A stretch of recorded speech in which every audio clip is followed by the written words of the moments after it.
त्रिपुरा में अभी तक मुकाबला दो पार्टियों के बीच ही होता रहा है। पहले मुकाबले में कांग्रेस और लेफ्ट रहते थे।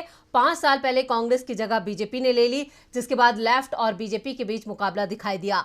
लेकिन इस बार त्रिपुरा में मुकाबला तिकोना हो गया है, जिसने बीजेपी के सभी समीकरण बिगाड़ दिए हैं।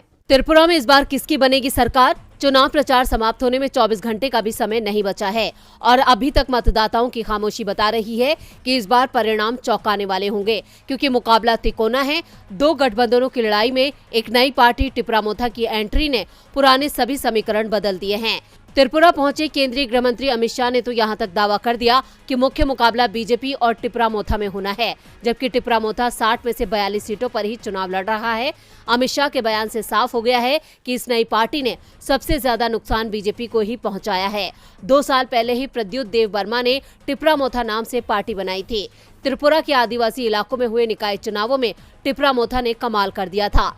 इसके बाद बीजेपी और आईपीएफटी के कई नेता इस पार्टी की ओर रुख करने लगे। बीजेपी ने आदिवासियों की पार्टी आईपीएफटी के साथ गठबंधन किया है, लेकिन ये गठबंधन जमीन पर नहीं दिख रहा है। कंचनपुर सीट बीजेपी ने आईपीएफटी को दी थी, जिसके विरोध में बीजेपी कार्यकर्ता यहां निर्दलीय उम्मीदवार का समर्थन कर रहे हैं। ऐसा दूसरी भी कई सीटों पर दिखाई दे रहा है। एसटी वर्ग के लिए आरक्षित सीटों पर टिपरामोथा का प्रभाव दिख रहा है, तो ग्रामीण त्रिपुरा में सीपीएम और कांग्रेस के गठबंधन को मजबूत माना जा रहा है। शहरी क्षेत्र में जरूर बीजेपी को थोड़ी बढ़त दिखाई दे रही है, लेकिन त्रिपुरा का ज्यादातर हिस्सा ग्रामीण है। ऐसे में सत्ता का फैसला ग्रामीण मतदाता ही करेंगे। सीपीएम ने कांग्रेस से गठबंधन किया है।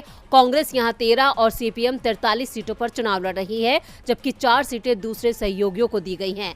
ऐसे में सभी की नजरें 16 फरवरी को होने वाले मतदान पर हैं। बीजेपी को लेफ्ट कांग्रेस गठबंधन से ही सबसे ज्यादा डर लग रहा है।